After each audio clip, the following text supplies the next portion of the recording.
Hey folks, okay, it's time for a little rundown. We made it to a little town about 40 miles before O'Neill. We're on Route 275. We made it past Norfolk, about 35 miles. And at 3 in the morning, I pulled into this town and it said camping. So, but I was able to get a few hours of sleep in. Now I'm going to go on up to O'Neill. The road was really nice. It was really flat last night, I gotta say. The wind was on my side, and the wind is still blowing west. See that tree? That's blowing in the direction I'm going. So that's why I'm leaving right now. And the road was nice. We're going to talk about the bike later. We have Velocity wheels, Cannondale cyclocross bike, which allows for larger tires.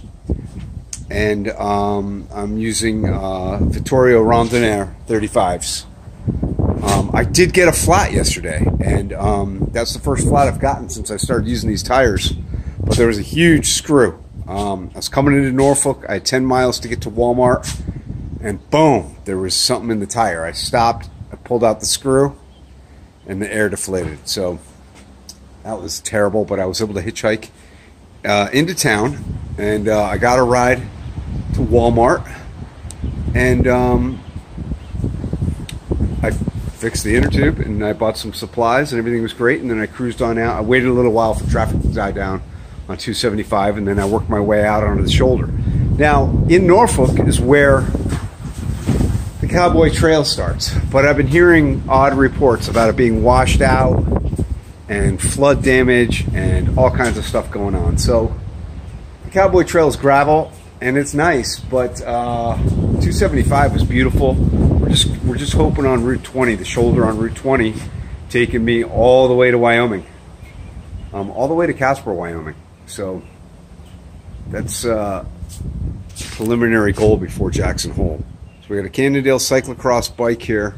We've got Velocity wheels. We have a race face single ring hub, which is a 40 tooth. Makes it very difficult to go up hills. And I got the Shimano 105 stuff on here. A23 Velocity aluminum wheel for touring. 32 spoke. 32 spoke. This one's pink. It was like they had like a special in the factory floor at Velocity wheels. And the Ortlieb waterproof bag, Boontrager rack. My other rack busted, and we'll talk about that. Storm Break 2 tent. We're going to talk about everything, but for now we just got to get back on the road, and that's what we're going to do. We are on our way. We have this really cool fighter jet, and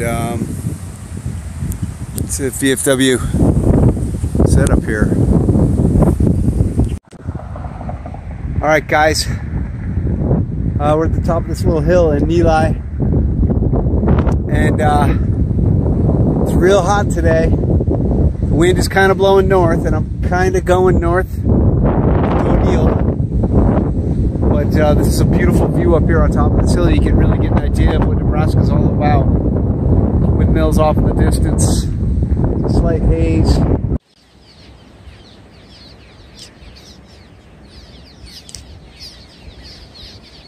It's the Elkhorn River. A lot of birds here. We're on our way to O'Neill.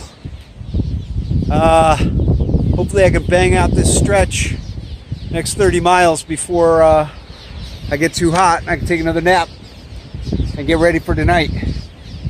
To Valentine, 100 miles from O'Neill. That'll be sweet. Alright, peeps. Here we are. We're in Nebraska. About 25 miles outside of O'Neill.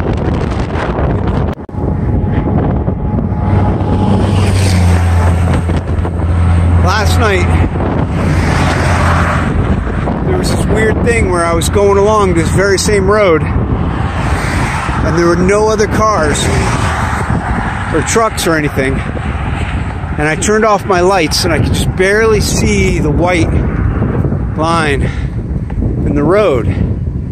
But then I noticed on each side of the road there were the fireflies lining the road. They weren't in the middle of the road, they were only on the side, going up, stretching up for maybe 40, 50 miles. It was like I was going through a time tunnel in space or something, because they were flickering.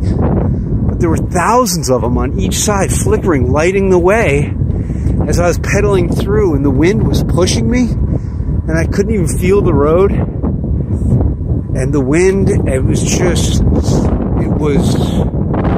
I don't have the exact words. I'll be able to write it when I write the book.